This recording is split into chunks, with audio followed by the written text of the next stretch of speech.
This time of year, your eyes start watering, they get itchy, and your allergies might start to act up, but it might not be from the pollen. We've got Charlie Gagan with the American Lung Association joining us virtually this morning to tell us about the state of the air. Good morning, Charlie.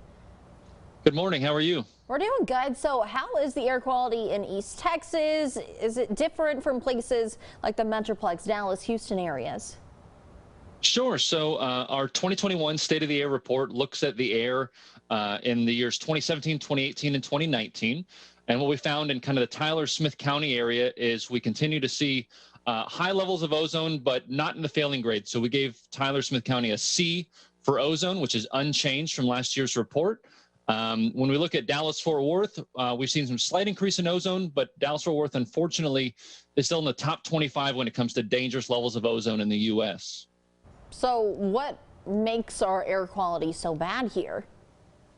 Sure. So this report looks at the two most common air pollutants. One is ozone, which is your smog, a gas in the air that is one of the most dangerous lung irritants.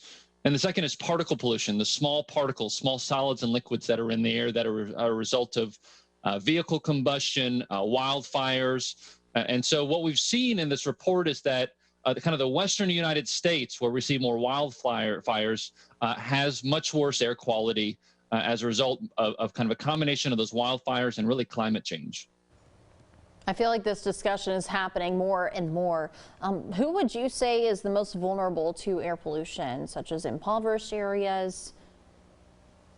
Sure. So obviously we know that young people, that older people are at risk from lung irritants, as well as anyone dealing with COPD or a lung disease. But what this report really highlights is that communities of color, communities where people of color live, are seeing much worse and much higher levels of air pollutants than their more white counterparts. And so we're using this report to kind of bring that equal justice aspect to environmental, that unfortunately the air is not clean in a lot of areas where people of color live. And so we need to do more to clean up those areas.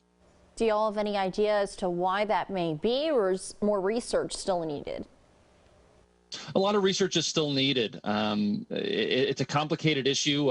These two lung irritants, variety of sources, and so there's really a complex the methodology we use to kind of gather this information and look at it. This is really just a report of what the air looks like. It doesn't delve into quite as much as why this is happening, but we're hoping that lawmakers can use this information to better guide their decisions when it comes to clean air, when it comes to pollution, when it comes to transportation, and a host of other issues.